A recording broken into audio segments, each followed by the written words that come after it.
Hello mga my loves, ito na naman ang inyong Mama Riz. Ayan, kasiyahan nga ng isang ina na madala mo ang anak mo sa ganitong palaruan. Dati gustong gusto talaga niya yan, kaya lang low budget kami. Yan, ngayon nung natapos yung birthday niya, syempre may mga nagbigay sa kanya ng happy birthday na money. Ayan, dinala ko na nga siya dito sa SM Fairview. Ayan, sobrang kulay, nakakaakit talaga sa mga kids. Ayan, pagpupunta pala kayo dito sa SM Fairview at gusto nyo maglaro sa play ang mga anak ninyo, magdala na rin kayo ng extra medyas. Kasi kung wala kayong medyas, pati parent, may extra bayad din po yan. Meron niyang 30 minutes, meron din 1 hour, meron 2 hour. Kung gusto mo magtagal ng matagal sa loob, kasi makulay naman talaga, nakakaakit sa mga bata. Dito nga sa area na to, ito nga yung mga area ng mga bola. Ayan, tapos magpapadula sila, o diba, iba-ibang kulay. Bagay na bagay sa mga batang 1, 2, 3 years old pataas. O si Kia nga, 7 years old na, hindi lang halata. Pero tingnan mo, enjoy na enjoy pa siya dyan. Siniksik niya talaga yung sarili niya doon. Yan, bawat isang bata may parent guidance, guidance, ayan, para may magbabantay sa kanila. Kasi sobrang likot niya kung saan pupunta, o diba? Libre nga lang pala ang parent dyan, o.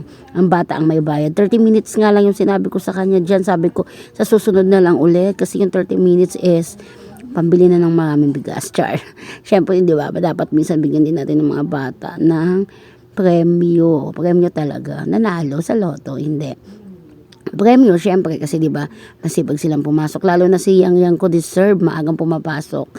Yan, sa school, tapos ano pa, kahit pa paano naman nakakasabay siya sa school. Ayan, nagpatumbling-tumbling nga siya. Yan nga yung mga gusto niya. At saka, hindi ka matatakot dyan na mauntog-untog ang anak mo kasi lahat ng mga facilities niya sa gilid ay malambot. Yan, iingatan mo lang talaga yung mga masasabit sila sa mga ano-ano. O diba, tignan mo naman yung mga bata, tuwang-tuwa. Tapos may mga curves pa na mga cubes na mga ano daw, mga color na iba-iba, o diba, nag-i-enjoy sila, diba, iba-ibang bata yan, no, nang sasaya nila. Ito nga ang favorite ni Yang, yung patalon-talon, kasi siya si Tipaklong, ano daw, ayan, tapos yun dyan, pabalik-balik siya sa cubes.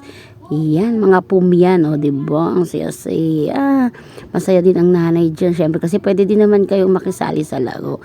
Yan, o, mahaba nga to, sobrang haba. Mayroon sa mga batang mahilig magluto-lutuan, magdoktor-doktoran, pero si Kia talaga dito siya mahilig. At syempre, ang nanay, hindi na lang sa video-video, nasarapan na din. O, tingnan mo naman, o.